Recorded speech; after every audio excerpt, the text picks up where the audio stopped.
Ce midi dans votre journal Coup de projecteur sur une initiative qui répond à la tendance actuelle de la seconde main, phénomène qui touche aussi l'électroménager, où nombre d'entre vous préfèrent réparer plutôt que jeter. Le métier de réparateur a donc le vent en poupe et les formations se multiplient, par exemple dans les Landes.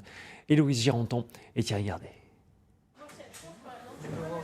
Leur mission du jour, démonter le sèche-linge pour s'approprier le fonctionnement de la machine. Depuis quelques mois maintenant, ces futurs réparateurs électroménagers pratiquent régulièrement ce type d'exercice. Pour Solène, ancienne vendeuse en textile, cette formation est une évidence. Moins consommer, aller chercher la petite bête, voir ce qui fonctionne et ce qui ne fonctionne pas et pourquoi. Donc c'est tout ça qu'on apprend ici et c'est très intéressant, très enrichissant.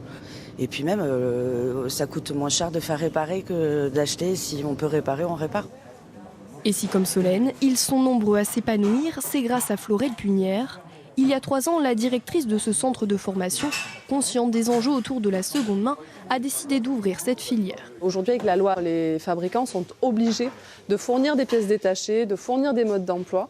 Et de ce fait, il y a vraiment beaucoup plus d'opportunités d'emploi de techniciens avec des entreprises qui recherchent énormément de personnes. Charlène, gérante de ce magasin d'électroménager, fait partie de ces recruteurs. Elle a embauché Anne-Laure à l'issue de sa formation. Pour cette responsable, les profils comme sa nouvelle recrue sont plus que nécessaires. Ok, d'accord. Donc ça, en fait, je peux le sortir et je le vide. Hein. On est d'accord. Ce que j'aime dans ce métier, c'est de pouvoir donner une seconde vie aux appareils, ne pas avoir à jeter systématiquement et pouvoir changer qu'une partie des pièces endommagées. Aujourd'hui en France, il existe près d'une dizaine de formations pour devenir réparateur d'électroménager.